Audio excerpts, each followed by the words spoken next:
Bonjour ou rebonjour Cécile Duflot, pour ceux qui étaient avec nous tout à l'heure. Vous êtes l'une des ministres écologistes du gouvernement, le compte est vite fait, vous êtes deux. Bien sûr, nous allons parler avec vous du Mali, l'intervention de la France dans ce pays menacé par les islamistes, mais aussi de la crise du logement. Les loyers trop chers, les difficultés à se loger près de son lieu de travail, ça fait partie des questions des Français au quotidien. Tous les gouvernements, il faut bien le dire, se sont heurtés à ce problème. On pourrait même dire que depuis 1954, depuis l'appel de l'abbé Pierre, finalement, la question du logement n'a jamais trouvé de solution et elle reste très aiguë aujourd'hui. Aujourd'hui, on va y revenir largement. Mais, depuis une semaine, évidemment, maintenant, la France est engagée militairement au Mali. C'est bien sûr l'image et bien au-delà l'événement de la semaine.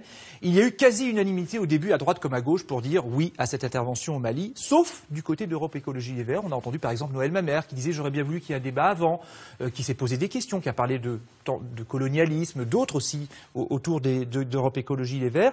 Est-ce que vous comprenez ce genre d'interrogation dans votre propre camp ?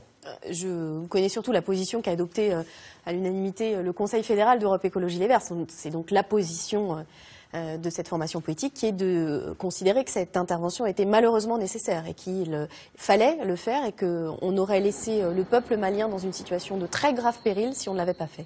Voilà un premier élément. Le deuxième, c'est qu'il faut préparer la suite sur deux axes. La transition démocratique, puisque cette situation a pu prospérer aussi sur une situation démocratique très précaire dans ce pays, et puis aussi travailler dans une relation de co-développement, de solidarité, y compris avec l'Union européenne, avec l'ensemble de ce pays, qui est un pays qui a à la fois beaucoup de difficultés, mais aussi très riche humainement. Je reviens à ma question. Comprenez-vous qu'il y ait des doutes sur cette intervention, que ce soit dans votre camp ou ailleurs? Mais on peut toujours avoir des doutes quand il y a une intervention militaire. Quand je dis malheureusement nécessaire, c'est que bien sûr, jamais on intervient militairement de gaieté de cœur. On met en péril la vie d'un certain nombre de soldats. Forcément qu'on prend des risques avec la population civile. Il est légitime et sain de se poser des questions. Mais une fois qu'on s'est posé des questions et qu'on a regardé quelle était la situation, quel était le danger sur la capitale, Bamako, quelles étaient les pratiques des djihadistes qui sont intervenus dans le Nord Mali, qui relèvent vraiment du tribunal pénal international, eh bien on se dit que c'était effectivement nécessaire. Pas d'état d'âme face à la menace islamiste.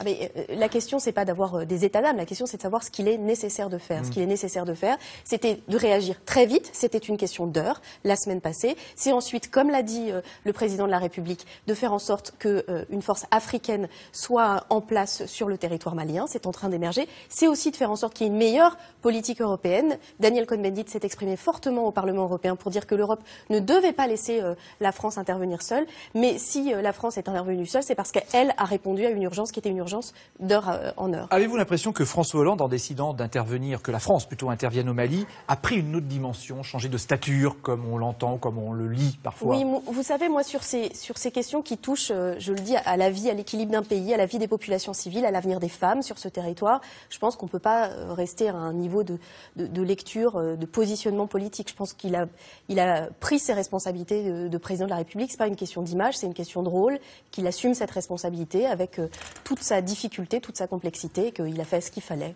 Alors on va parler maintenant directement d'un sujet qui vous concerne, c'est le logement. Il fait froid, vous l'avez remarqué, hein, vous êtes venu dans la neige comme beaucoup de gens qui sont à Paris, en région parisienne, et chaque fois on se souvient des SDF, des mal logés évidemment, avec l'urgence de trouver un toit pour tous. Malgré les bonnes intentions, les gouvernements qui se succèdent se heurtent à ce problème. Vous avez menacé, vous, de recourir aux réquisitions de logements. Vous en êtes où de ce point de vue? Est-ce qu'il y a eu des réquisitions de logements? Moi, je vais vous répondre sur la première partie de votre question, puisque la deuxième y est liée. C'est-à-dire que quand on doit s'attaquer à la crise du logement, dans un pays comme le nôtre, qui a les moyens de le faire, il faut faire feu de tout bois. Il faut d'abord s'intéresser prioritairement à l'urgence, tout de suite, maintenant, parce qu'il faut évidemment penser à la suite, mais s'intéresser à l'urgence. Pour les sans-abri, les SDF, ça c'est l'urgence. Et donc aujourd'hui, ce que je constate, c'est que nous avons anticipé cette difficulté, que nous avons mobilisé plus de places que l'année dernière, que la nuit dernière à Paris, aucun appel au 115 n'est resté sans réponse pour les familles comme pour les personnes isolées. Donc si vous me permettez, je dirais à tous les gens qui nous regardent de ne surtout pas hésiter à appeler le 115 s'ils voient une personne en situation de détresse, d'autant plus que quand il fait froid, on a forcément moins les capacités de réagir. C'est important parce que la vie des gens sont en jeu. Mais ça ne veut pas dire qu'il ne faut pas travailler. Voilà, les réquisitions, vous en êtes où? Sur les autres aspects, il faut construire davantage de logements. Est-ce que vous avez requis des logements à ce jour? Vous inquiétez pas, je vais vous répondre. Mais ce que je ne veux pas, c'est qu'on croit que le débat sur la réquisition, et moi je fais partie des rares politiques qui ont assumé de pouvoir décider de lancer une opération de réquisition. C'est fait depuis le début du mois de décembre. Le processus est en cours. Aujourd'hui, des agents de l'État assermentés visitent des bâtiments pour identifier... Aujourd'hui, il y a eu 0 réquisition pour l'instant. Une réquisition, ça commence au moment où on écrit une lettre au propriétaire en disant qu'on va réquisitionner son bâtiment. Croyez-moi, les propriétaires qui ont reçu ces courriers, eux, ils ont très bien compris... Combien il y en a? Vous savez combien? Non, je vous ai dit que je ne répondrai pas ni sur les adresses, ni sur les propriétaires. Je ne veux pas stigmatiser. Non, parce que je souhaite que nous avancions. Et donc, c'est en cours, ça va aboutir. Ça a permis surtout, et c'est ça qui m'intéresse, qu'un certain nombre de propriétaires acceptent de dialoguer à l'amiable. C'est-à-dire que, sous le coup d'une menace de réquisition, disaient, ce bâtiment-là, c'est pas possible. Ça donne des résultats déjà? Ça donne déjà des résultats. Ça a donné des résultats, notamment de la part de grandes entreprises, comme la SNCF, comme d'autres, qui ont mis à disposition un certain nombre de bâtiments qui accueillent en ce moment même des gens qui avaient besoin d'être accueillis. 2,5 millions de logements vacants quand même en France, d'après l'INSEE. Est-ce que vous pensez que c'est par la force, par la réquisition, que vous arriverez à régler le problème du logement? Je vous l'ai dit, ça fait partie de la palette. Pas seulement par et donc ça ne me dérange absolument pas de l'utiliser. Je pense que c'est utile. En revanche, je pense aussi qu'il faut agir de manière différente. Vous avez raison de dire 2,5 millions de logements vacants en France, sur l'ensemble du territoire. Oui, c'est une réalité. Donc il faut, et nous l'avons déjà fait, renforcer la taxe sur les logements vacants, mais il faut aussi travailler avec ces propriétaires pour qu'ils soient plus sécurisés, travailler vers une garantie universelle des loyers pour pouvoir faire en sorte que les propriétaires... Pas une assurance, une vraie solidarité, mutualisation entre l'ensemble des locataires. C'est un grand chantier, le Premier ministre l'a annoncé. Ça permettra notamment d'aider à loger les jeunes qui, on le sait, ont de plus en plus de difficultés à se loger, mais pas seulement, tous ceux qui aujourd'hui font face à cette difficulté, et les propriétaires. Parce que je pense qu'il faut faire en sorte que tous ceux qui sont de bonne foi, les propriétaires comme les locataires, puissent remplir leurs fonctions, chacun à leur rôle. À leur niveau. Je le disais, tous les gouvernements se heurtent à ce dossier. En 2007, Christine Boutin, l'une de vos prédécesseurs, avait fait voter la loi Dallot, qui permet, je résume, aux mal logés de saisir la justice pour dire il faut trouver une solution. Mais vous allez voir, c'est loin d'être satisfaisant, comme en témoignent ces réactions. Je suis prioritaire de Dallot favorable depuis 2008. Ça fait 5 ans et j'en ai marre d'être instable avec mes enfants d'un hôtel à un autre. J'ai fait tous les arrondissements. Stop à la misère. Je ne demande pas 3 ou 4 pièces, au moins un studio, un toit pour dormir. Et que je retourne à mon activité et je travaille, je vivre digne comme tout le monde. Cécile Duflot, la loi Dallot, elle est inefficace, très clairement. Est-ce qu'il faut tout simplement la supprimer? Parce que c'est presque laisser croire à des gens qu'ils vont trouver un logement parce qu'ils vont saisir le préfet ou la justice, mais ça ne sert à rien. D'abord, je voudrais vous dire que je connais ces deux femmes, dont la première dame qui a des enfants et qui, effectivement, est ballottée d'hôtel en hôtel depuis des années. La loi Dallot, elle reconnaît que des gens, comme ces deux personnes, sont prioritaires pour se voir attribuer un logement. Mais elle n'a pas créé de logement. Vous parlez de mes prédécesseurs. Moi, je souhaite justement qu'on mène une politique globale et qu'on construise des logements, et en particulier des logements sociaux, là où on en a besoin. Ça, c'est un élément déterminant. Donc, mais la loi Dallot, est-ce que ça vaut le coup de la garder? Il ne faut pas remettre en cause la loi Dallot. Il faut la rendre effective, c'est-à-dire faire en sorte que ces personnes qui sont prioritaires obtiennent un logement, notamment en pouvant aussi remettre sur le marché les logements vacants par le biais de contrats qui permettent à des associations de louer ces logements et de pouvoir loger des personnes qui sont en situation plus délicate, ce qu'on appelle l'intermédiation locative. Ça sécurise les propriétaires, ils sont sûrs de toucher un loyer et ça permet de donner un logement à des gens qui sont en difficulté. Donc la loi Dallot, elle n'est pas inefficace totalement et elle a le mérite d'exister. Non, la loi Dallot, elle existe, mais elle n'a pas créé de logement. C'est pour ça qu'il a le mérite d'exister. Il faut à la fois identifier les personnes qui ont besoin de logement, il faut aussi simplifier les attributions de logements sociaux. J'ai lancé une concertation sur l'attribution des logements sociaux. Parfois, les règles sont considérées comme trop obscures, compliquées. Il faut faire plusieurs dossiers de demande de logement. Il faut qu'on simplifie l'accès au logement social et que les règles soient transparentes et les mêmes pour toutes. Une dernière chose sur le logement. On sait que pour financer le logement social, il y a le livret A qui, à partir du 1er février, va baisser. Au lieu d'être rémunéré à 2,25%, ça va être 1,75%. Est-ce que ce n'est pas un coup dur pour le logement social, pour vous, à vos yeux? Est-ce que ce n'est pas un coup dur, ça? Non, c'est le contraire. Pourquoi? Alors, je vous explique. En fait, le logement... Non, mais c'est le contraire, parce que vous allez me dire, effectivement, vous allez pouvoir emprunter à moins cher. Mais je vais vous expliquer. Mais si les Français sont moins rémunérés, ils vont mettre moins d'argent sur le livret A. Alors, Et donc moins d'argent disponible pour le Je vais vous expliquer de logement manière social. très simple comment ça fonctionne le livret A. Il y a beaucoup de pays, et je rencontre parfois des homologues d'autres pays européens, par exemple, qui aimeraient mettre en place un système équivalent. Quand on met de l'argent sur un livret A, et le plafond a été augmenté de 50% en 2 étapes, on est rémunéré, vous l'avez dit, totalement net d'impôts, et on peut le retirer au moment où on le souhaite. Donc c'est un placement très très simple.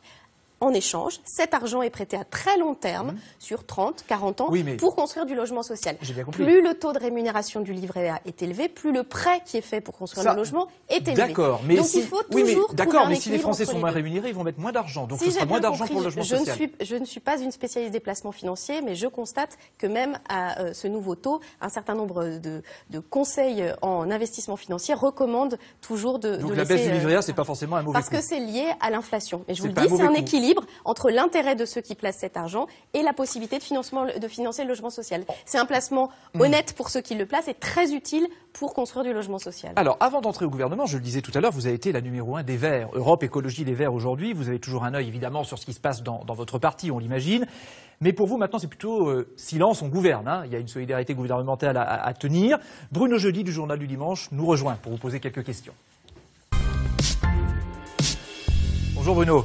Bonjour Francis, bonjour Cécile Duflot. Bonjour. Madame la ministre, après des débuts tonitruants, agités et marqués par des tensions avec Jean-Marc Ayrault, vous semblez prendre vos marques dans ce gouvernement très rose et finalement pas très écolo, comme le disait Francis. On va parler bien sûr du dossier de Notre-Dame-des-Landes et puis du dossier un peu théorique de la transition écologique, du grand débat. Mais d'abord revenons sur Paris. Vous avez été élu député en juin dernier. Un sondage IFOP publié ce matin dans le Journal du Dimanche vous accorderait 9% au premier tour des municipales. On sait que vos amis Europe Écologie réunis hier souhaitent une liste autonome, notamment à Paris. Alors ma question est simple, serez-vous leur candidate à Paris l'an prochain ? Je vais vous décevoir parce que je ne vous répondrai pas pour la bonne et simple raison que je crois que tout le monde est un peu fatigué, mais peut-être même certains politiques, qu'à peine une élection passée, le seul sujet, ce soit qui va être candidat pour la prochaine. Alors, ça vaut pour les écologistes, non, c'est dans 15 mois, ce qui est quand même... c'est dans 15 mois, et par ailleurs, je dis, il faut répondre aux questions quand elles se posent, et la question ne se pose pas. Et il y a quelqu'un qui fera un bon candidat, Pascal Durand, par exemple ? Je vous ai dit, la question ne se pose pas pour moi pour l'instant.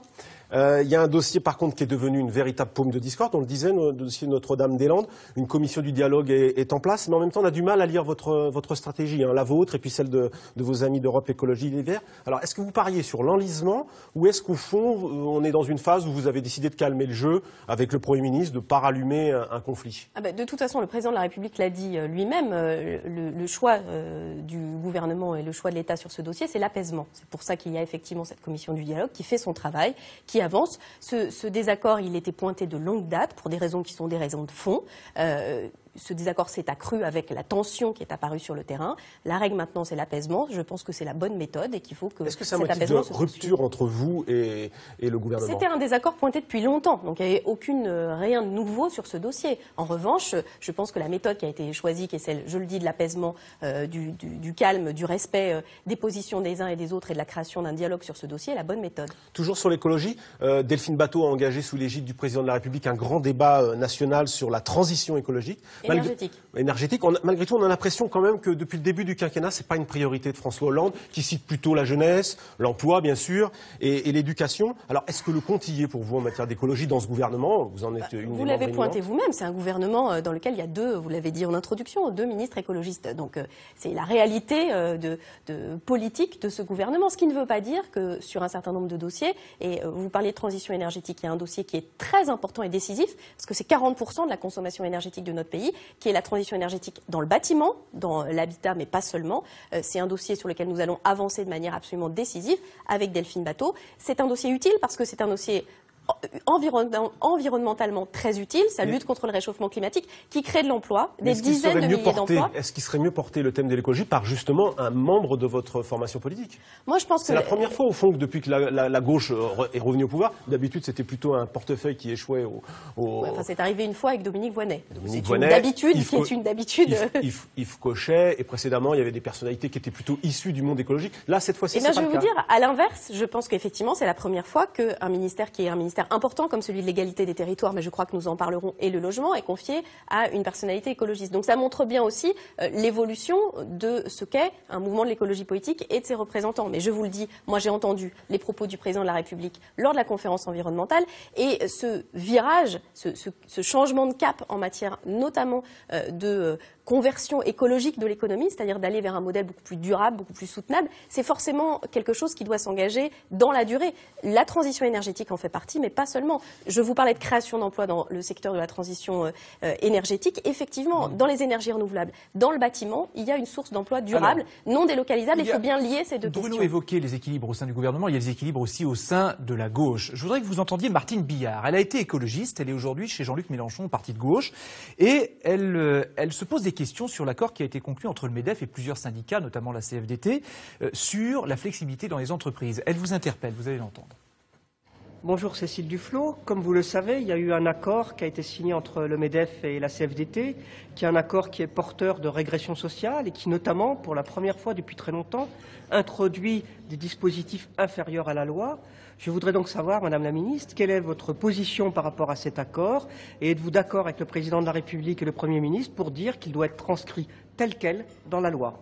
Voilà, question précise, réponse précise. Alors, la réponse précise, c'est que Martine Billard, que je connais bien, a été députée pendant 10 ans, où la majorité était une majorité de droite, et elle a vu effectivement le nombre de régressions sociales qui sont apparues pendant cette période, et surtout à quel point le dialogue social était méprisé, à quel point le MEDEF était un interlocuteur privilégié, mais les syndicats, oui, parce que cet accord, il existe. C'est-à-dire qu'il y a eu un moment, un choix fait par le président de la République de respecter le dialogue entre le MEDEF et les syndicats. C'est un accord. C'est-à-dire que moi, je ne me mettrai pas à la place des syndicats qui ont décidé de signer cet accord. Et je pense que la méthode qui a été choisie est une méthode importante. Ensuite, pour répondre à sa question sur le rôle du Parlement, moi qui ai présenté 2 lois qui ont été successivement votées par l'ensemble de la majorité présidentielle, c'est-à-dire y compris par le Front de gauche, je sais que les parlementaires sont là pour prendre leurs responsabilités. Et c'est ce qu'ils feront. Donc il ne faut jamais, surtout quand on est au gouvernement, préempter le débat qui doit avoir lieu à l'Assemblée nationale. Vous laissez par exemple les députés écologistes, vous dites ils votent ou ils ne votent pas l'accord, ce sera bien de toute façon quoi qu'ils fassent. La question, je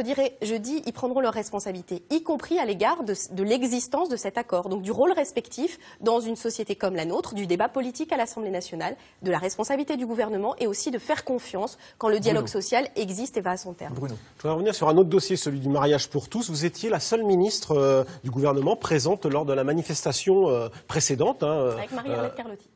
Mais qui était à Marseille, qui manifestait à Marseille.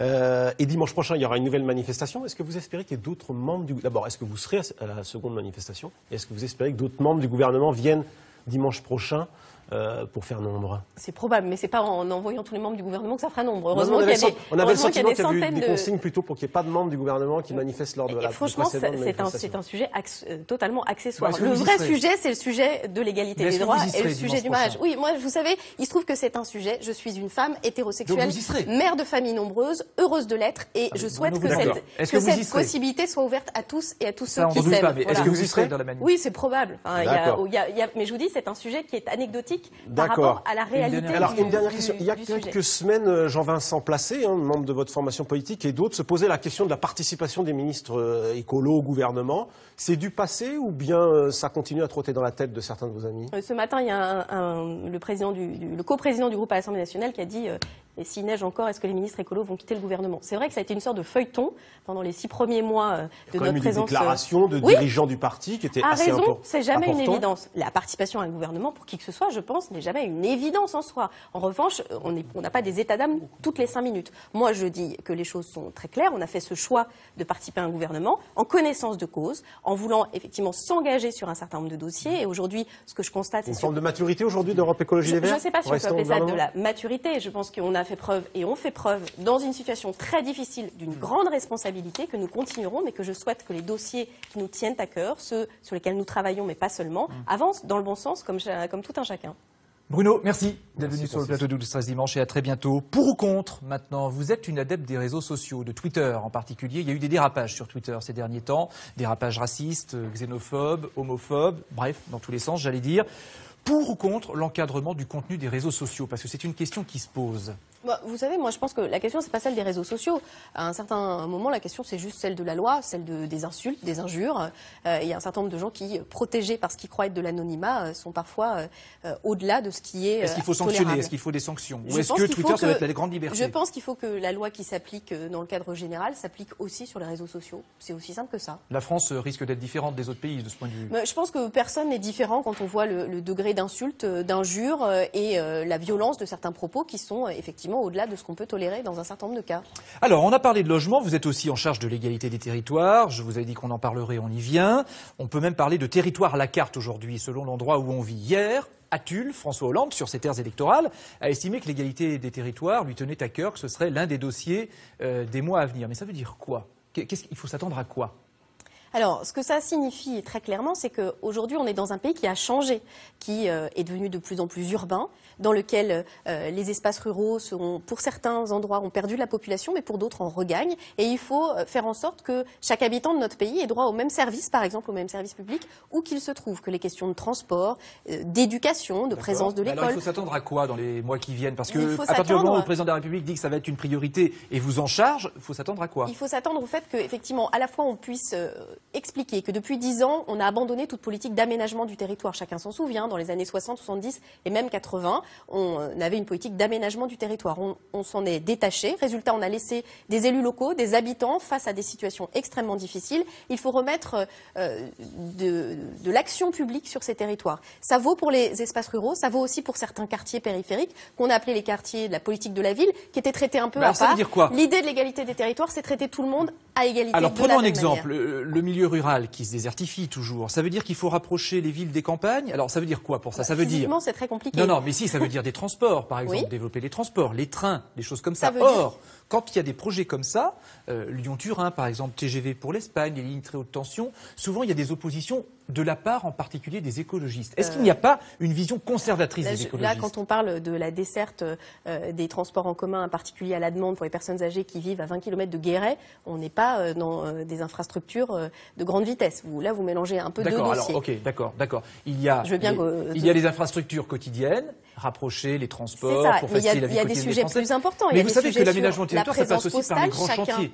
Oui, bien sûr, mais Et là, souvent, c'est les écologistes qui sont les premiers Non, opposants. mais je pense que vous essayez de faire de la polémique sur un sujet qui n'en mérite pas. Parce qu'en matière d'égalité des territoires, et je peux vous le dire pour travailler avec les sénateurs notamment et avec les parlementaires, je sais que là, l'ensemble des familles politiques sont préoccupées justement de cette situation de tension qui peut exister entre les zones rurales et les zones urbaines. Il faut recoudre ces territoires, il faut faire en sorte qu'on puisse avoir un maillage de services publics qui ne soit pas une vision verticale, la poste d'un côté, les impôts, les tribunaux, parce qu'il y a des territoires qui ont été meurtris ces dernières années par le départ simultané Ça veut dire quoi? Ça d'une veut dire que, caserne. par exemple, il pourrait y avoir une maison des services publics dans certains veut milieux dire qu'on va ruraux travailler. qui ferait tout? Ça veut dire qu'on va travailler sur cette question pour rapprocher aussi les services publics, y compris avec des permanences hebdomadaires, avec des lieux d'accueil qui permettent de mutualiser les moyens, donc d'être moins coûteux, mais aussi d'être plus réactifs et plus près d'un certain nombre de populations. Ça veut dire qu'on va travailler avec les élus locaux, qu'on va aussi changer la relation entre l'État et les collectivités locales. Après la décentralisation, on a parfois fait des couches successives. Il faut que tout le monde